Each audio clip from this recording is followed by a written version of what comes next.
Welcome to Brain Parent. If you are a parent of a child under 5 years old, what you hear in the next 14 minutes could change the trajectory of your child's entire life. Here is the reality backed by decades of neuroscience research. In the first 5 years of life, your child's brain develops more than at any other time in their existence. By the time they turn 5, 90% of their brain architecture is already built. 90%. This is not just about learning colors or numbers. This is about the foundational wiring for emotional regulation, intelligence, empathy, and resilience. But here is the tension most parents feel. You love your child deeply, yet most parents are unknowingly missing simple daily opportunities to strengthen this developing brain. We live in a distracted world. We are tired. We are rushed. And often we rely on habits that feel neutral but are actually missed connections. You might be thinking, I need more time, I need more money, I need better toys. The science says otherwise. You don't need more time. You need intentional minutes. Today I am going to show you 6 one-minute habits backed by neuroscience that can literally shape your baby's brain. These are not complex therapies. They are micro-interactions you can weave into the chaos of your daily routine. But before we dive into the habits, we need to understand the mechanism. Why does this specific window from 0 to 5 matter so much? Imagine your child's brain as a dense forest. When they are born, there are billions of neurons, but the paths between them are overgrown and unclear. Every interaction you have with your child is like a machete clearing a path. When you speak, smile, or comfort them, you are strengthening specific neural pathways. This is called neuroplasticity. However, there is a process called synaptic pruning. The brain is efficient. It operates on a use it or lose it principle. Connections that are used frequently become superhighways of information. Connections that are ignored are pruned away to make room for more efficient wiring. This pruning process is most aggressive in the first 5 years. This is where the urgency lies. If the pathways for stress regulation are not built now, they are harder to build later. If the pathways for language are not strengthened now, catching up requires significantly more effort. This is not about creating pressure or guilt. It is about empowerment. You are the architect of this forest, and today I am handing you the tools. Let's move into the 6 habits. I want you to pick one to start today, just one. Habit number 1 is narrate your actions. The common error here is automatic silence. Think about your morning routine. You are dressing your child, making breakfast, or driving to daycare. Often we do this in silence, or we are mentally checking our to-do list while our hands are busy. We assume the child is just observing. But a silent environment is a missed opportunity for language mapping. Here is what you do instead. For just 1 minute, become a sportscaster for your life. Describe exactly what you are doing using simple, clear language. The science behind this is profound. When you narrate, you are strengthening the language centers in the left hemisphere of your child's brain. You are helping them connect sounds to objects and actions. This builds the foundation for reading and communication skills later in life. Here is your practical application. If you are putting on their shoes, do not just put them on. Say, now we are putting on your blue socks. One foot, then the other foot. Look, the sock is soft. If you are cooking, say, I am cutting the red apple. Listen to the crunch. It feels awkward at first. You might feel silly talking to a baby who cannot answer yet. But their brain is listening. They are absorbing the rhythm, the vocabulary, and the connection between your voice and your action. This simple narration turns a mundane task into a brain-building lesson. Habit number 2 is eye-level conversations. The common error here is talking from a distance. How often do we call out to our children from another room? Or do we speak to them while we are standing up, looking down at the top of their heads? We do this because it is efficient. But efficiency is the enemy of connection. The action is simple. Get down, kneel, squat, or sit so that your eyes are level with theirs. Make contact before you speak. What happens in the brain during this moment? When a child looks into your eyes, it activates their social engagement system. It releases oxytocin, the bonding hormone. More importantly, it activates the prefrontal cortex, the area responsible for attention and decision-making. When you loom over a child, their brain can perceive it as a threat, triggering a low-level stress response. When you are at eye level, their brain perceives safety. Practical application.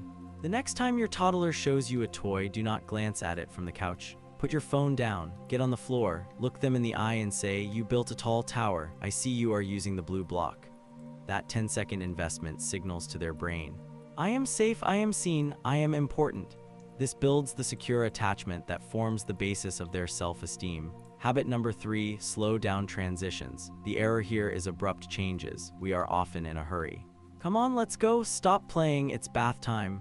We switch activities instantly. For an adult brain, this is manageable. For a child's brain, this is a shock to the system. The action is to warn them before you change the activity. Give them a bridge between what they are doing and what comes next. Neuroscience tells us that abrupt transitions spike cortisol, the stress hormone. When cortisol is high, the learning brain shuts down and the survival brain takes over. This is why you get tantrums during transitions. By slowing down, you help regulate their nervous system. Here is how to apply this. Instead of saying, "Stop playing," say, "In 2 minutes, we are going to clean up." Then 1 minute later, 1 more minute, then we wash hands. You are giving their prefrontal cortex time to prepare for the shift. It turns a potential meltdown into a cooperative moment. You are teaching them emotional regulation by modeling patience. Habit number 4, 60 seconds of undivided attention. This is perhaps the hardest habit in the modern age. The error is divided attention. We are physically present but mentally elsewhere. We are scrolling on our phones while pushing the swing. We are answering emails while feeding them. This is called continuous partial attention, and children feel it deeply. The action is to give 60 seconds of 100% presence. No phone, no talking to someone else, just you and them. The brain impact is massive. This strengthens secure attachment. When a child knows they have your full attention, even for a short time, it fills their emotional cup. It reduces attention-seeking behaviors later because their need for connection has been met. Practical application: set a timer if you need to. For 1 minute, let your child lead the play. If they want to stack blocks, you stack blocks. If they want to look at a bug, you look at the bug. Do not teach, do not correct. Just be there, observe what they observe. This minute of pure presence is worth more than an hour of distracted supervision. It tells their brain, "You are worthy of my time." Habit number 5, label emotions. The common error is ignoring or dismissing emotions. When a child cries, we often say, "You're okay," or "Don't cry." We want to fix the feeling quickly, but suppressing emotions does not teach regulation, it teaches suppression. The action is to name the feeling, be an emotion coach. This connects the limbic system, which is the emotional alarm bell of the brain, to the prefrontal cortex, which is the logic center. Neuroscientists call this "name it to tame it." When you label an emotion, you reduce the activity in the amygdala, the fear center. You help the child move from reacting to understanding. Practical application. When your child is frustrated because a toy broke, do not just fix it. Say, "You are feeling frustrated. The toy broke and that makes you sad. It is okay to be sad." You are not saying the behavior is okay, but the feeling is valid. This builds emotional intelligence. A child who can name their feelings is a child who can manage their feelings. This is a critical skill for school and relationships later in life. Habit number 6, daily physical play. The error here is an excess of screens or sedentary time. We often think learning happens when a child is sitting still. But for the developing brain, movement is fuel. The action is 1 minute of intense physical movement. Jumping, spinning, crawling, running. The science shows that physical activity increases blood flow to the brain.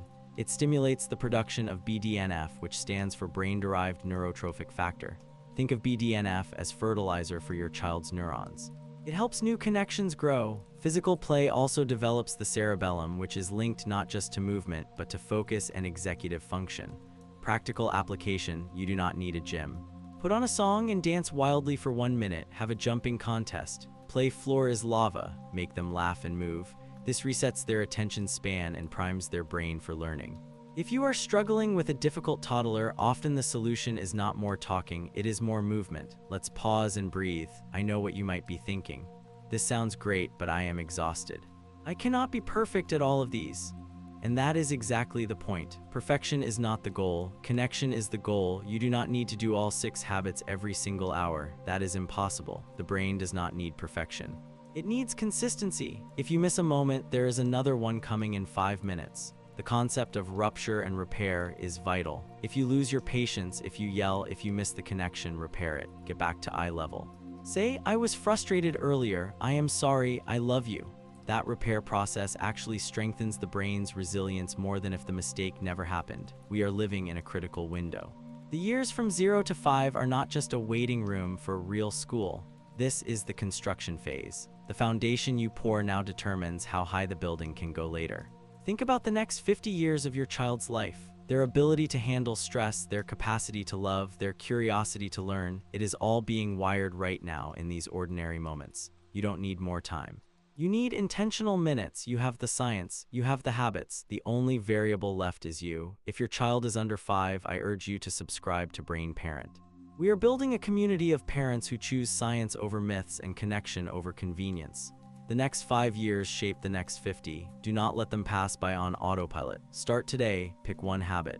Narrate your actions, get on their level, label their emotions. Your child's brain is waiting for you. Thank you for watching, and I will see you in the next video.